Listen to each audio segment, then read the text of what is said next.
Hello students, in this lecture we will be focusing on how to conduct research through speech. So, by the end of this lecture you should have an overall understanding of the definition, benefits, and types of research. You should understand the different types of non-academic and academic sources of information. You should know tips for finding sources. You should understand how to evaluate sources and understand the two different types of styles for citing sources.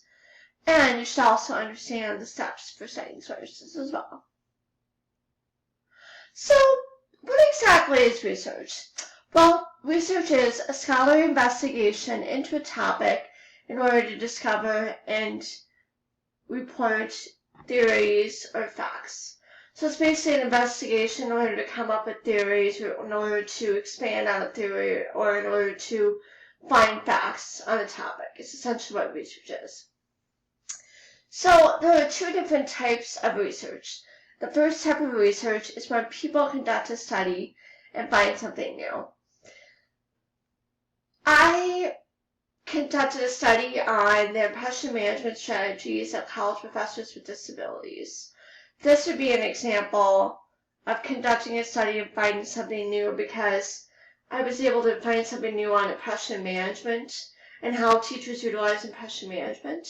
And this is something I never knew, so I was able to kind of research something and find something new. Second type of research is when people revise or edit existing theories or facts. So they might do research in order to change maybe an existing theory, or to revise some existing facts that maybe they discovered, and they want to research it again to revise the facts. Could be an example of this type of research.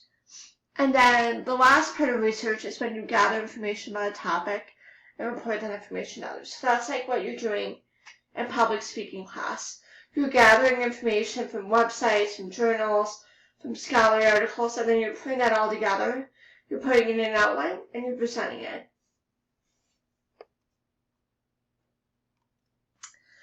So, end results of research. Well, the first end result is fact is a truth discovered during scientific processes. So, when we conduct experiments or we conduct kind of research, we find facts that are discovered during that process. Research is conducted to support or understand theories. So, like, I conducted my research on impression management strategies of college professors with disabilities to support the theory of impression management, and also to understand the theory of impression management, because, like I said, I really had no idea what that was until I did some research. Research looks for new applications to things that already exist. It's also another end result of research. So, what exactly are some of the benefits of research? Well, the first is that you get to ask questions and find answers. So, before you research, you always have those questions in your mind. Even sometimes it's good to write down what questions you have about the particular topic or the issue that you're writing about. It's always good to write down questions and then explore, websites, journals, blogs, or other stuff to see if you can find answers to those questions. And oftentimes research allows us to find answers to those questions that we have. It also allows us to find ideas and facts that we never knew. I think a lot of times when I go to research something, like maybe I research something on like tobacco candy, for example. That was one of my persuasive speeches I did on the forensics team at Mankato State, and some of the facts were stuff that I didn't even know. Like they mentioned that they color the candy so that it'll disguise what's really inside. So I never really knew that was something that was kind of cool. It also leads to new activities and ideas. Having been an educator for about 8 or so years, I've done a lot of research on lessons and activities that have actually helped me to develop and find new activities and ideas that have helped me make my class more effective. That's also something beneficial of research. So now let's look at the types of research. The first is primary research. It considers active research because the research is conducting research for the purpose of knowledge. So the researcher is conducting research for the purpose of knowledge.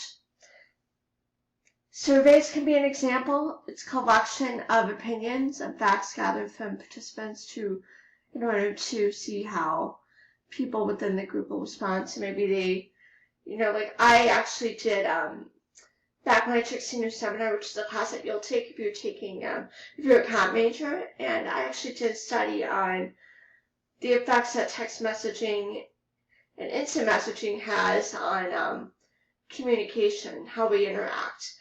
And I did a survey where I asked people questions about their opinions, like, do you feel that texting improves your communication or does it hinder it? So asking some of those questions, and even open-ended questions are better because they allow you to get more perspectives and ideas from your audience. If you simply do a survey where you just have them fill in the bubble, that doesn't really tell you anything. Which is hence why I do not like quantitative research. I do not like it at all. Because I have to do math, but no, it's because I just don't like it at all. And then interview is also ask questions to learn facts and opinions from participants. When I did my study for my thesis on pressure management strategy, which is actually a primary research example, by the way, because I was actually the one conducting the research, and I'm the researcher. In this interview, I interviewed a variety of about 10 professors with disabilities, and ask them questions like, do you feel your disability impacts your teaching? And how do you feel it improves your teaching? So asking a variety of questions, and sometimes interviewing at least 5 participants. It doesn't matter about the number because you could have like 10 participants, but they all tell you the same thing. So number doesn't matter. It's just the amount of information that you get. And then secondary research is research conducted by someone other than the researcher. It's like if you're writing an APP paper for graduate school, it might be like you research, or you look at articles that were kind of written by somebody like a textbook, or that scholarly articles could be an example for secondary research or journals, citing source. So it's basically what you do in class today. You're looking up secondary research because you're citing research that has been researched already by a researcher. And plagiarism or taking someone else's research could be a problem. Plagiarism is always an issue with any kind of type of public speaking because somebody could take somebody's ideas, and that's why it is important to make sure you cite your sources and cite them properly, because if you don't, you're going to get a lot of big trouble. Time management. A lot of time. Consider how much time the project is going to take. Be mindful of the time. And plan out the time so that you have enough time to do everything, that you have enough time to research, that you have enough time to do the outline, that you have enough time to practice. Research time. Allow extra time to complete research. Devote 1/3 of your speech preparation time to research. You shouldn't devote a lot of it, but you should devote some of it to research. At least a good 5 or 7 days of really good solid research, or at least 5 days, not too many days, but 5 days of good hardcore research. And make sure that you have enough time. Don't procrastinate and leave it to the last minute, because if you do, you're going to feel rushed, and you're not going to find a lot of great information. You're going to struggle, so don't even bother with procrastination. Speech preparation time. Give ample time to write and prepare a speech. 1 day of speech preparation per minute of speech time. So make sure you're practicing as much as you can. I've always been told to practice at least 25 times before you give it, because 25 times will really allow you to establish good verbal delivery, good physical delivery, and it will allow you to be more prepared and more ready for your speech. So determine your needs. Before starting research, ask yourself what you think you need. Ask yourself these questions. What do I personally know about the topic? So what do you know about the topic already? What knowledge you already have of the topic? Do I have any gaps in my knowledge of a topic? So what don't you know? What are you still wanting to learn? Consider what you still want to know and don't understand. You should also ask, do I need to conduct primary research, and what secondary research do I need? So find out, maybe through your instructor, through somebody, do I need to go and be the researcher and actually interview people and survey people? Or do I just need to look at scholarly articles, textbooks, websites? What do I need to look at? So find out if you need to conduct primary or secondary research. And lastly, do I need to research theories and applications? Are there any theories you need to explore? Is there any applications you need to explore? You should also consider that as well.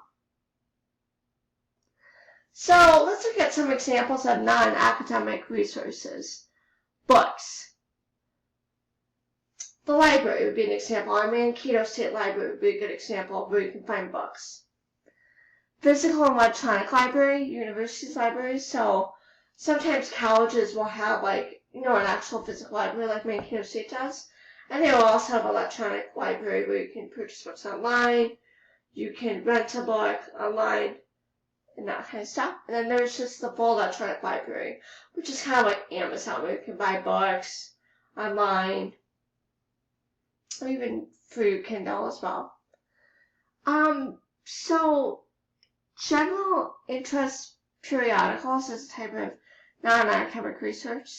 That's like the People magazine, U.S. Weekly, Reader's Digest. It's essentially what people are interested in reading is what a non-academic or what a special interest periodical is. Something that a general interest periodical is something that you enjoy reading overall, like something like Reader's Digest, like I said, People, U.S.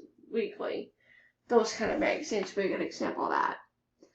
Special interest periodicals, your magazines for a specific audience, such as Business Writers, or something that's set for a specific audience, like somebody that's a business person, maybe somebody that's an educator, somebody that's a lawyer. So it's set for those types.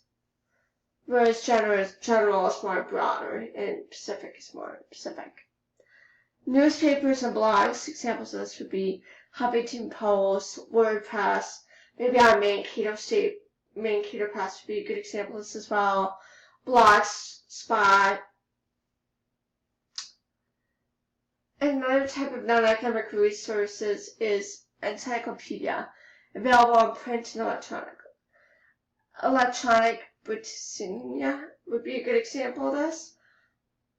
An encyclopedia is not necessarily recommended, but it's only recommended if you have to define a source. It's more than likely not going to be useful for your speech, but you can see what it has to offer before you decide. And then websites. There's a lot of information on the internet that sometimes may always not be real. So make sure that you're looking for websites that have like .org, .gov, and those types of sites to ensure that they are reliable and not something that's fake or have fake information.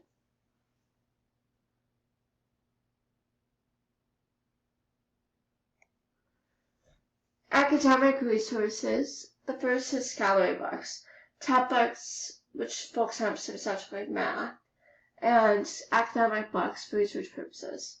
So people might use an academic book for researching their thesis, or for doing something for their, company or something like that. Scholarly articles are used for academic research on topics, focus on literary review, and then the end of the article is where audience assess what's found. So they may discuss like an abstract, they have discussed a literature review, and they might discuss that, then they discuss the methods and discussions. This is an example of scholarly article. Computer databases, there's EBSCOhost, WorldCat, and many others that can help you find resources.